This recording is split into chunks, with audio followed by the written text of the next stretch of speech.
free the home of the brave to American, what they pushed on other countries. Election stealing, ballot boxes floating down the river. Nobody trusted, right?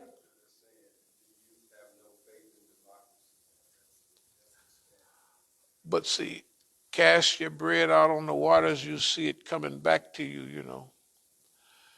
Down in the South, they used to, when they wanted to find a dead body, they used to throw a loaf of bread out on the water. I don't know what it is, but it would almost something. Anyway, we may have to start using, we're going to have to start using some of that stuff because the modern stuff, hey, man, and it's been like this before. Everybody just cruising along. Nobody's pulling their hair out or turning it upside. Right now, they just driving right up and down, just like, yeah. Right? And you go to Masjid, everybody, right? They're just rolling. Nobody, I haven't seen nobody say, dear believers, this is a very critical time. Nobody's standing at the door saying that. They're not saying it. We know it's true, and that's what we're going to do. We don't care what if they ain't got enough sense. What was that? We talked about Job putting the thing was, ship was tossing and turning, right? Was that Job they threw it in the water? Jonah, yeah, that's right, Jonah. Job was one got swallowed by the whale, right? Jonah got swallowed by the whale. What did Job had all the misery. Boy, he had misery. Okay, now, this is from the poison book. I mean the Bible. So, what's his name? What did we just call him? Yeah. While the whole world the boat is turning upside down, and guess where he is? He's at the bottom of the boat sleeping. And everybody's calling on their God. They're doing this. They're going crazy. And the captain come down there and he said, "What meanest thou, O sleeper?" That's the way they translate it. What's wrong with you sleeping doing this? Our whole world is going topsy-turvy, and you down here sleeping. What meanest thou, O sleeper? That's what the poison book said. The same thing now. Doing this, how could it be a more traumatic time than now? I mean, what would have to happen for it to be, anyway, we're going to speed up. We're going to move toward a close. Improve fundraising so we'll be prepared for Ramadan. That's our kind of inspirational.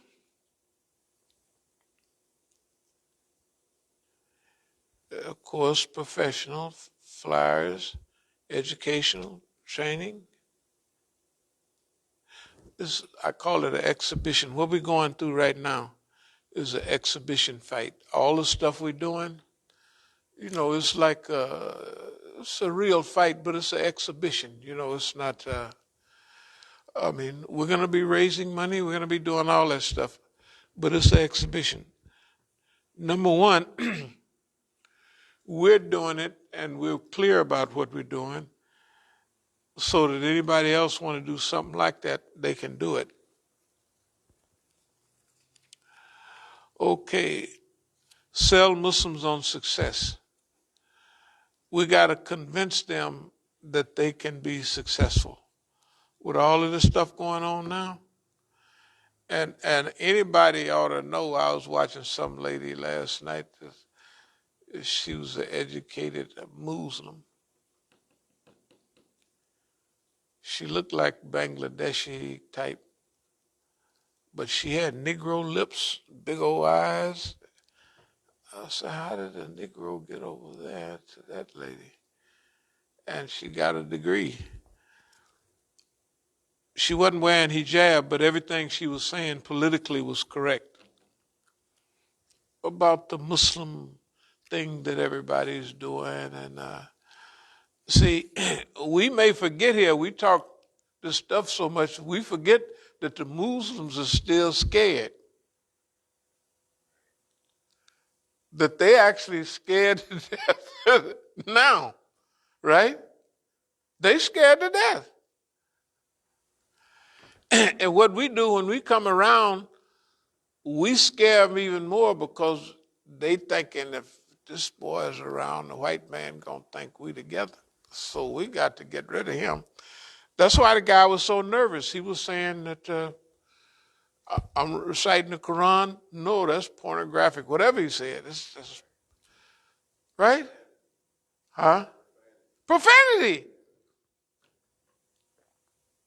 right? How nervous was either he was trained to do that was his job to do that, or he was so nervous he didn't know what he was saying. The thought, him thinking what the white man might think, had him talking bad, crazy. And it all is on the thing, all the Muslims know, because I recited what I was saying. I said such and such and such. Can you imagine how nice that is? But that's how people are.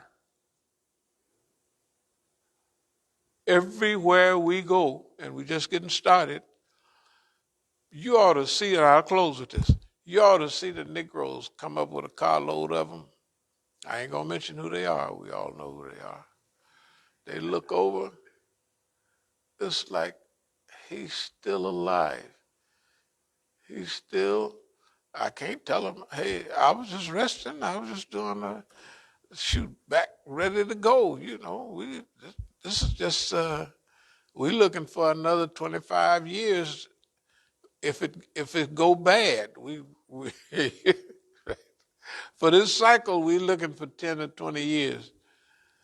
And then another one after that. You never know. Okay. Recruit. 2 nightly visits. Prayer time distribution. That's personal. 1 body, 1 trip. Make it good. Sell Muslims on success, possibility thinking. That's the most important thing. Have things went kind of like we thought? Imagine Oakland and LA years ago, how they was. Imagine them now. Those are the places where we've been attacked and had post-traumatic growth. They haven't had post-traumatic growth.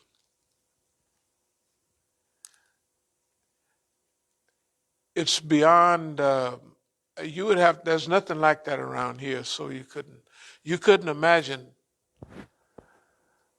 going from here to downtown in shantytown. Shanties, real live shanties. So what's, have you heard, like, what are the Muslims doing while that's going on? Have you heard anything like that? What, the Muslims in Oakland? Or here? No, Oakland and LA. I mean, are they thriving or, I mean? Oh no, the Muslims in Oakland, okay, they took all the Muslims from where we was and they all went over to another place. And what's her name? Mella Yellow was the one that helped get that started. And okay, so when I left, they was over there at that place. The big show downtown, a Shia Center. with a handful of people going there. Hashim Alauddin gives the khutbah every other week. And you know who he is. Okay. Hashim Alauddin at UC Berkeley had the last program that I attended on Malcolm X. He did say at the program that Imam Musa is the closest thing to Malcolm X you're going to find. You know what I mean? Good for him. But by the way, all them people is placed in a position. You remember the books on Malcolm and all the people right here? You remember the guy right here? This guy right here was trying to join up. Then when he couldn't, we wasn't accepting it. His crew went over to, Yeah, went over there and with their pants up real high, and that's it. Okay. But they already have their plants. Imagine that the latest book on Malcolm and da-da-da-da-da, they have all these Negroes planted. They have the whole thing already planted. And when they want them to pop up, they pull the thing and they pop up. Okay. They can't do that for us. So they surround and try to manage by, everybody just so you can't do nothing without, well, we're going to get out and get with everybody. Just give them a headache. We're not going to just sit right here and, No, this is a different time. In the meantime, L.A., what happened with them? Our crew in L.A., the Shia crew and the Sunni crew. I mean, it was big time. It was wonderful. But it was all government. Both crews were government sponsored. Clear? Okay. So that's what we're saying. If you look at where things are hurting in California, they're exactly where we was. Our biggest shows was in L.A. L.A. is just pitiful, right? I'm not saying it's the wrath of Allah for them messing with us, but this is second strike, when Oakland is such a certain way, Oakland, not around Oakland, but Oakland directly. Oakland is so sad, and now it's 2.5 times worse than when I was there. That was unbelievable. And what I saw on the internet on this thing here, the car is driving down the streets in Oakland, and I know those streets. God, dog, I said, oh, man. Different experience for you. I guess someone like me that's never been to Oakland, right? But for someone that grew up on those streets, right, and you see that, I know that has to hurt. I see they show the same thing with Gary.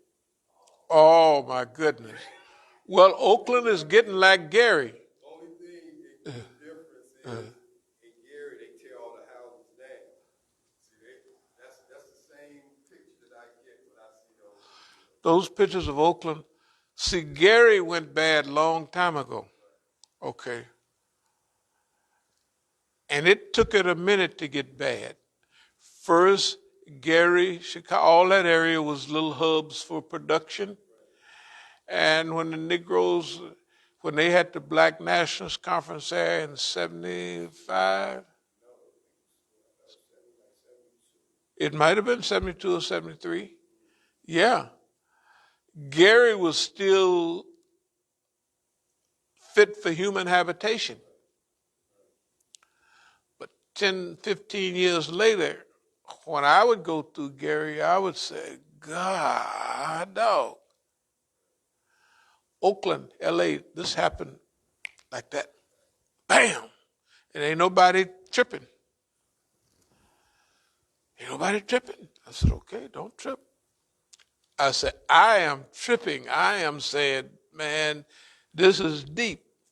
Okay, so L.A. The guy came here, Egyptian brother, a few years ago. I haven't seen him in 12 years. I hadn't seen the L.A. crew in 12 years. You know, they asked me, what do you want us to do with our bayah? I said, well, would you repeat that, please? What do I want you to do with your bayah to who? Well, to you, we gave you bayah. I said, I don't know, whatever you want to. Knock yourself out. I don't know what I told him. But can you imagine? I haven't seen him in 12 years. Yes, the last time I saw this guy, it was a police note. It had to be 2008. Yes, 2008 on our property, and I'm talking bad to the police. Get out of this town. This is my